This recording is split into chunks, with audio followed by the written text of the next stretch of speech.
So this is module 3, and I think this is what we want people to be communicating. Module 2, the idea was to give you some background on how we got the data to do what we're doing here, okay?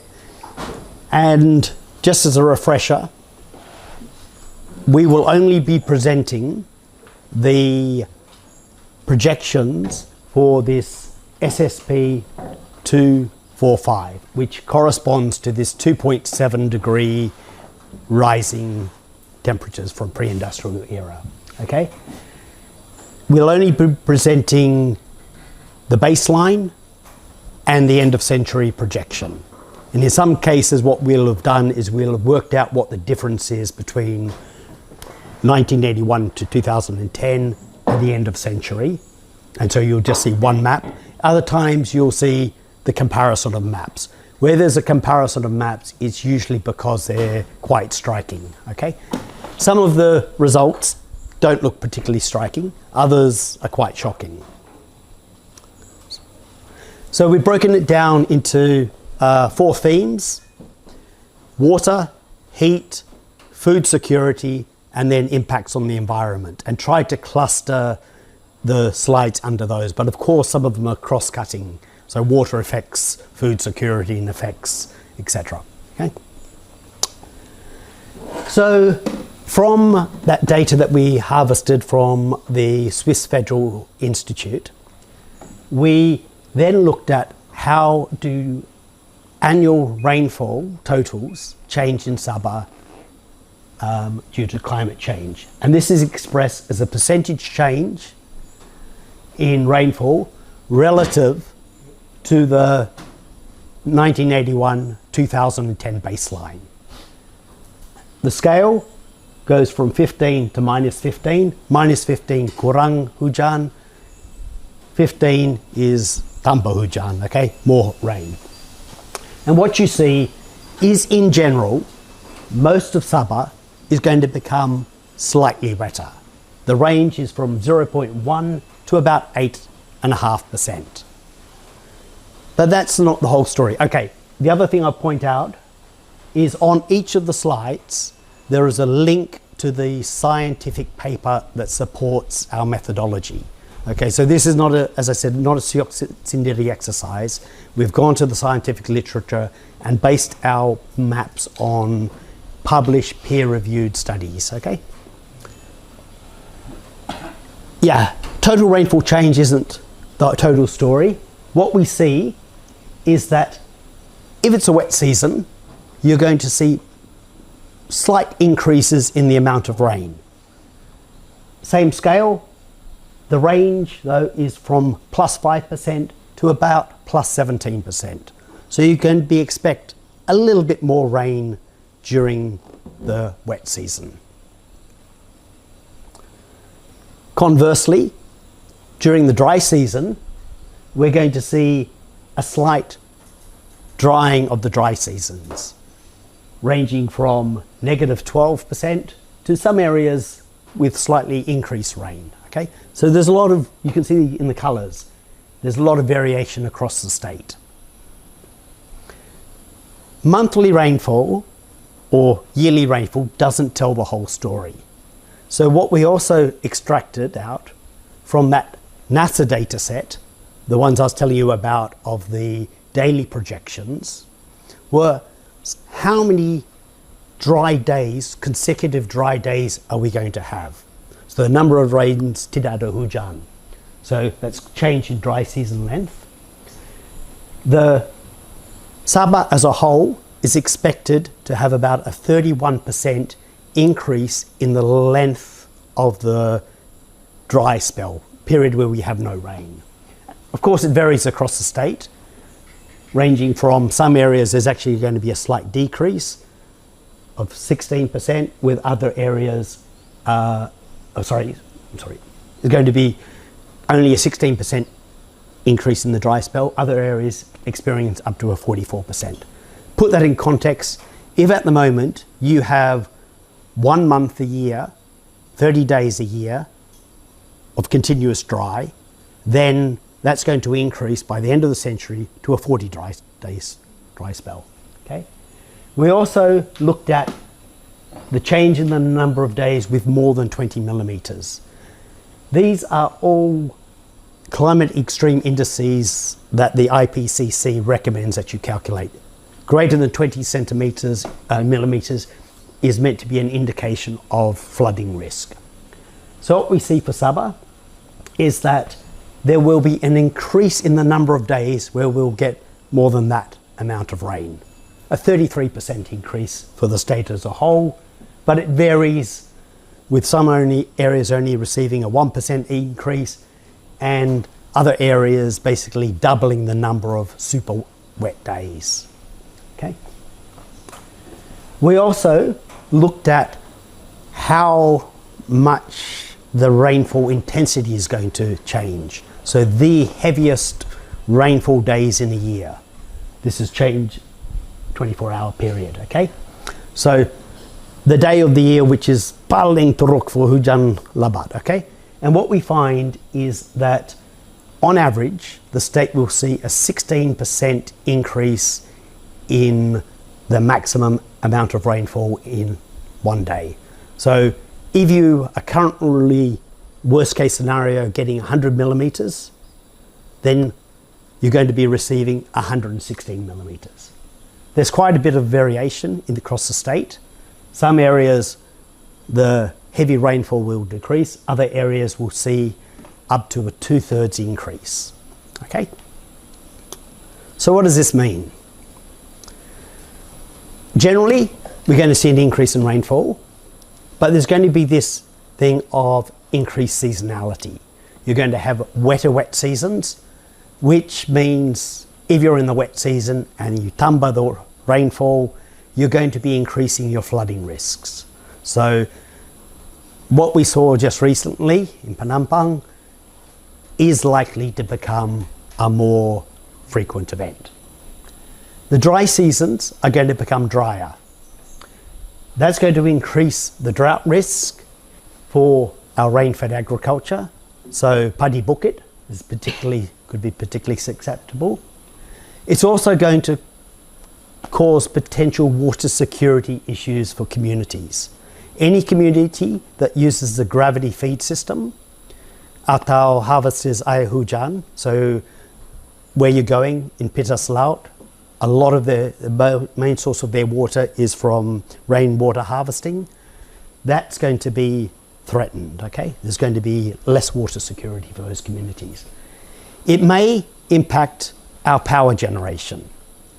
During the dry season, hotter, drier season, we're going to have less water in our rivers and potentially our hydro systems power is going to be producing less power. And there's going to be a very enhanced fire risk. And we'll be talking about that under the environment. Heat. Okay, so as I showed you previously, temperature alone may not tell the whole story. So what we did is we used the paper Bernard, and I could not pronounce that second name, and generated an indices. We've generated multiple heat indices for humans, but this one we're showing is called this wet bulb globe temperature.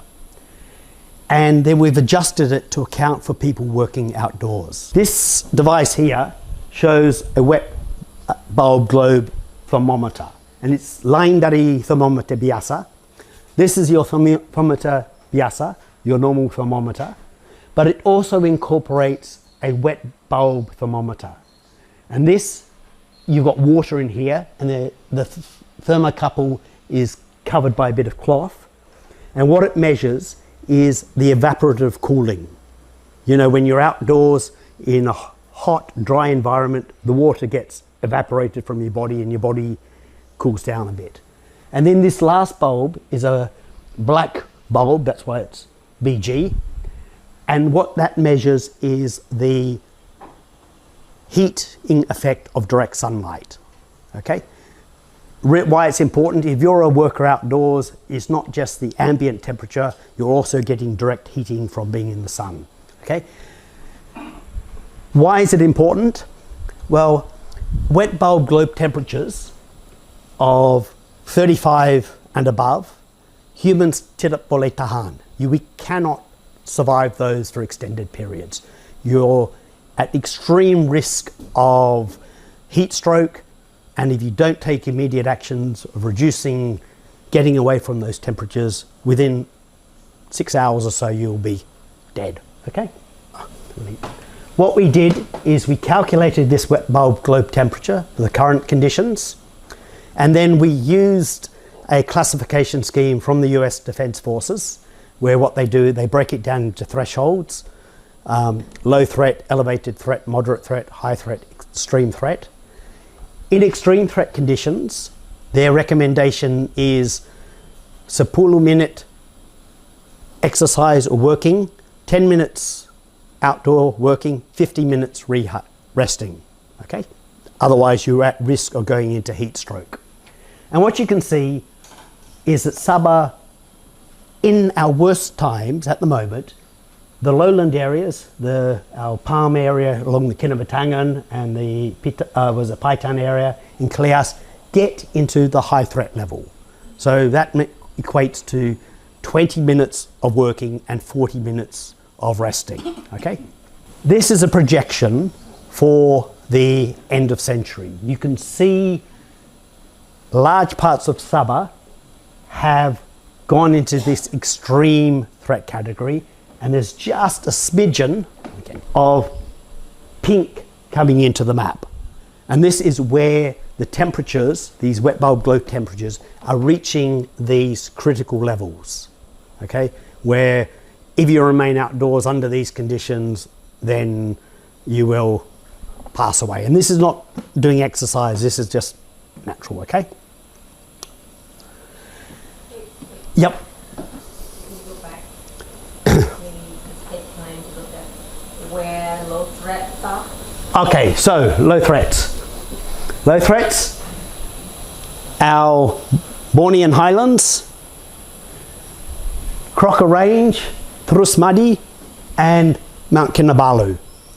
So what does these increases in humid heat do to people?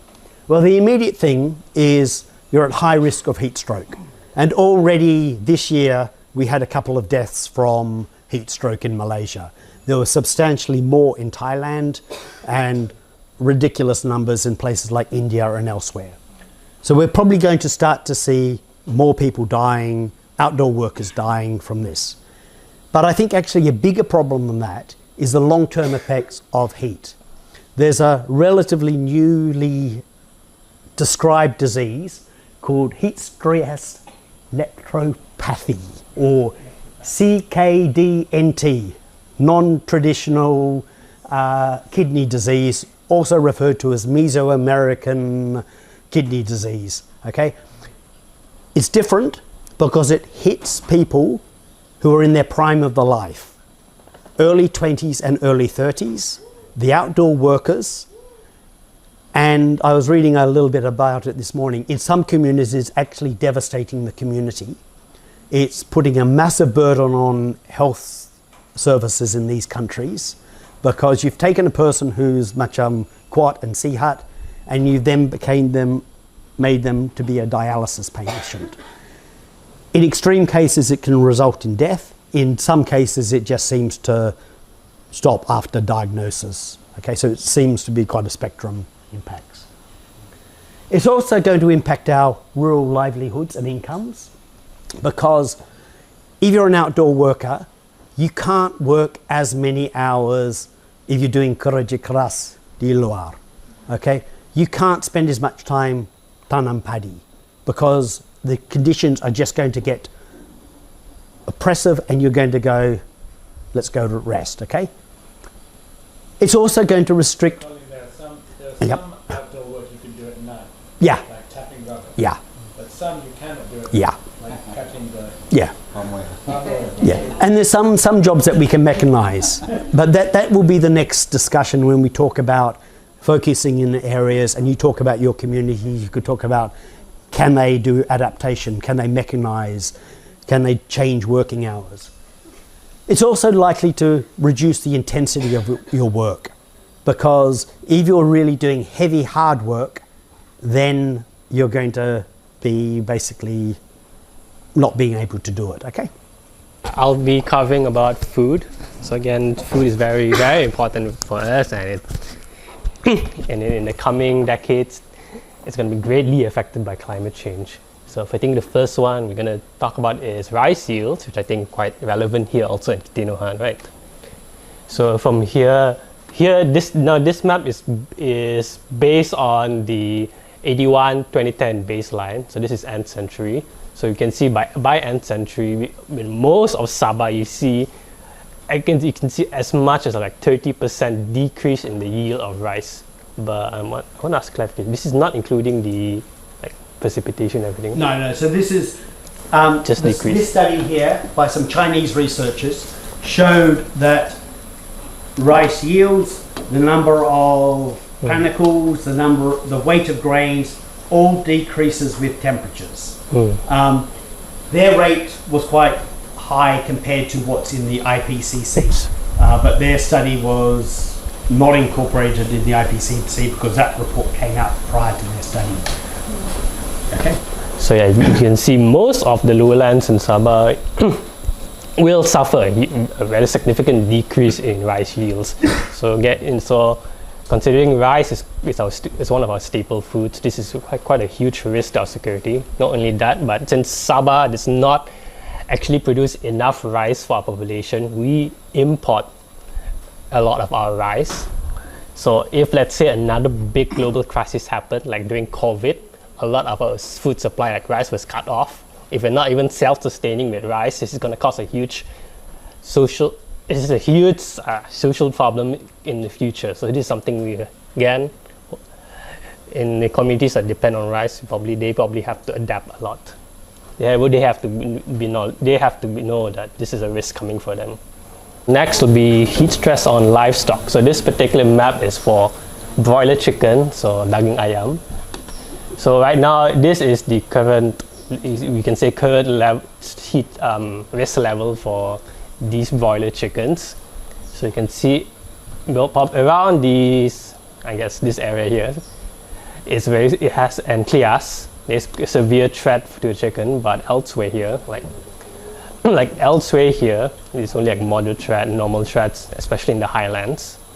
But once we move on to nth century, around 71 to 2100, we can see the risk area has expanded. The severe threat area has expanded in much of Sabah. So severe threat here, this threshold is measured in THI. So what? Temperature, heat index, humidity index. So that will be temperature plus humidity plus, ready for thing, what's the number? And because poultry chickens, they don't sweat, so their heat risk is actually much lower than other types of livestock. So as you can see here, so in communities that probably depends on chickens, especially like broiler chickens, they'll have a much harder time to raise those chickens. There's a severe threat. So there's a huge increase. There's a increased risk that their chicken might die from heat stroke, from heat stress, and all that. It's not just before you do this one. It's not just mortality.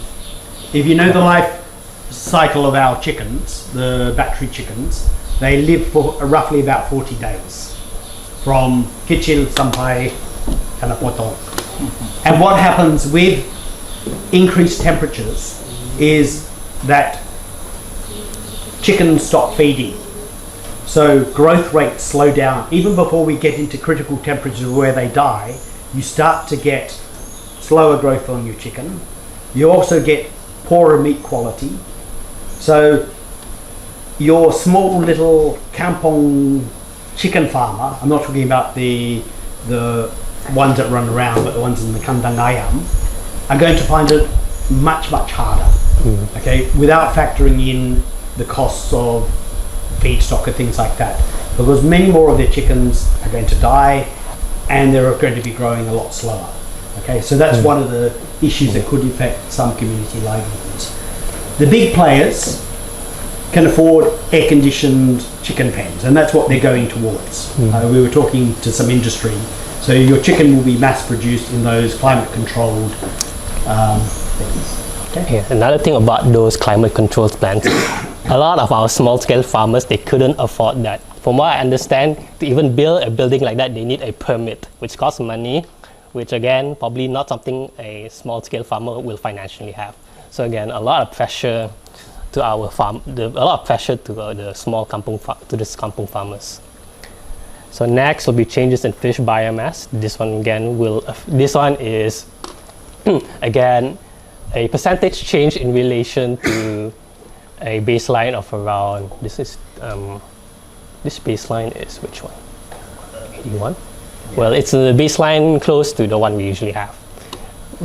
So you can see, so it's a percentage change from 100 to negative 100. So you can see in a lot of the coastal areas around Sabah, like say here, here we have a lot of our sea nomads, right? The bajau lauts and everything, and plus our fishermen, a lot of fishing communities that depend on fish. You can see in these coastal areas, a lot of the fish biomass, basically how much fish is there in those areas of the seas, have significantly decreased. So the worry is here, right?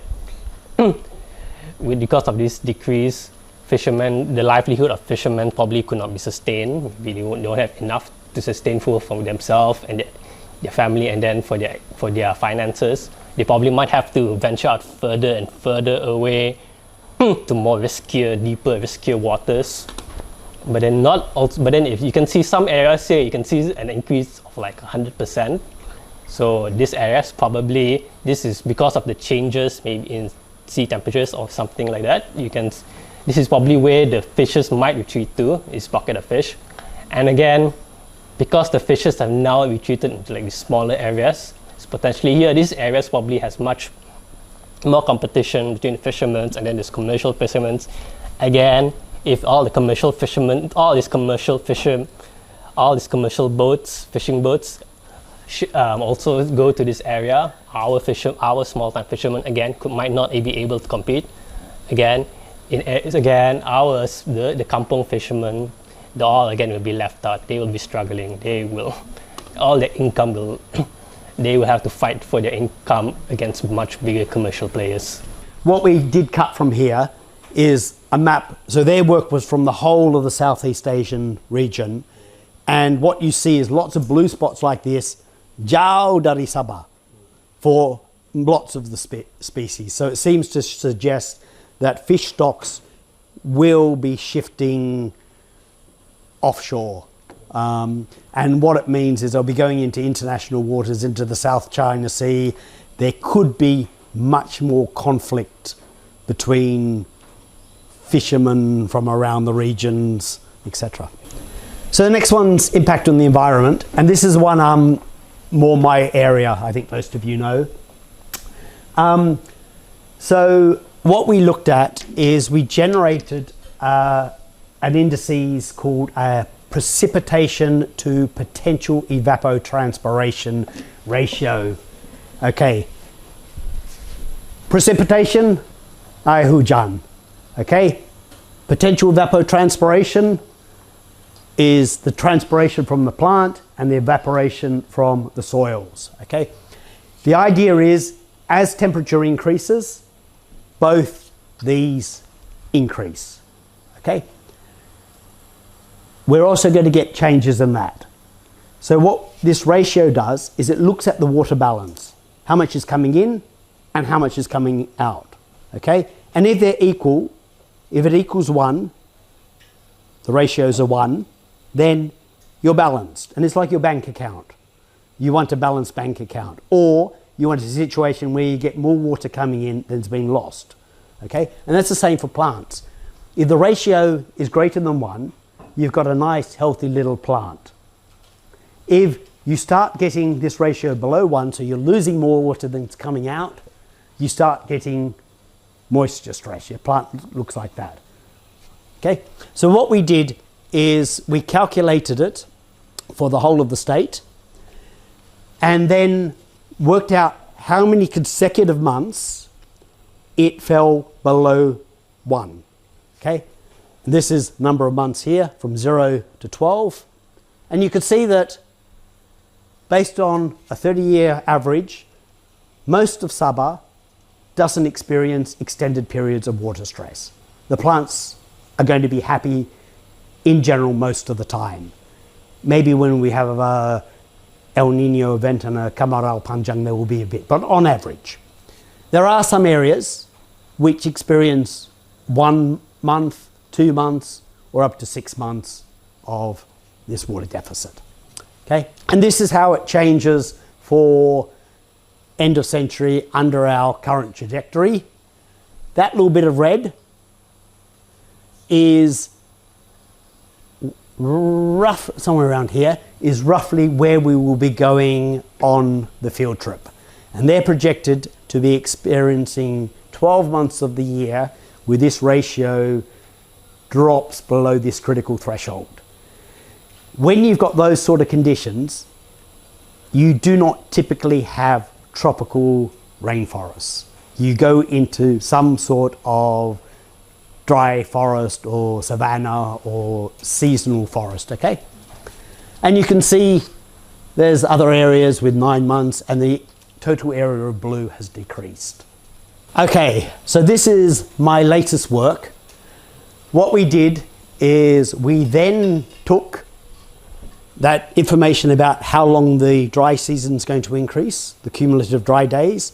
We took that slide I just showed you, the P to PET ratio. We took the maximum temperature information.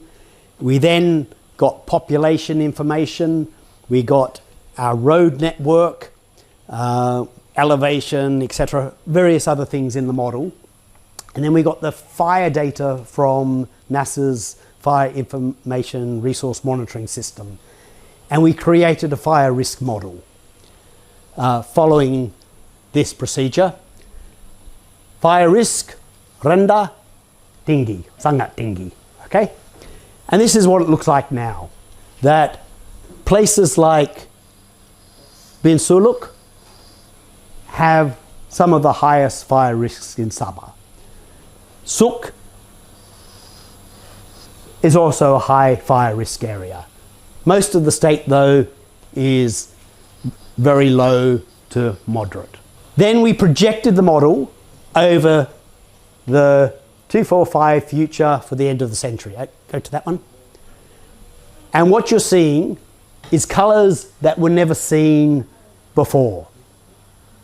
This is previously, Bin Suluk was down around this threshold level here. Okay? Now, sangat merah. Okay? And you can see the fire risk is projected to increase across most of the state.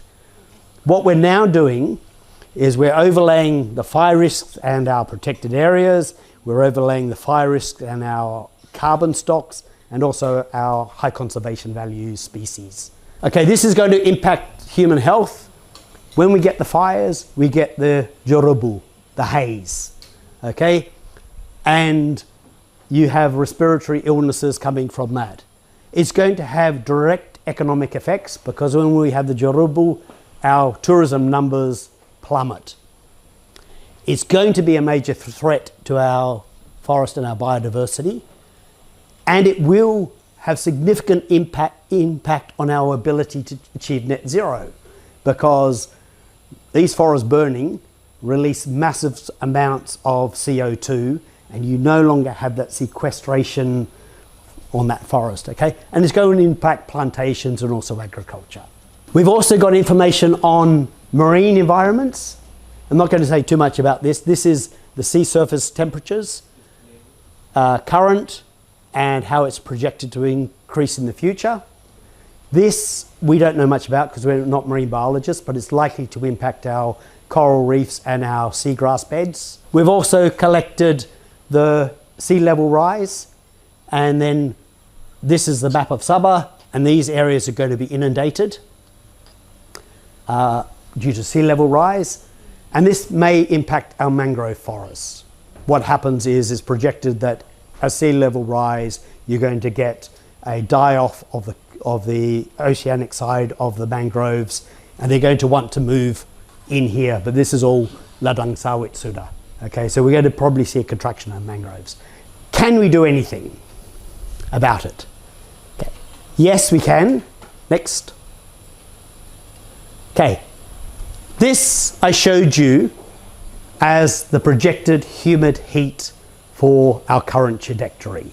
Okay, we're heading for 2.7, 2.8, 2.9 degrees, and this is what Sabah would look like in terms of heat stress.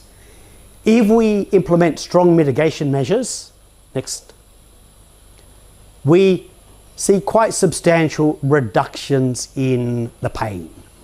Okay, and this is what we see in every single slide we produce.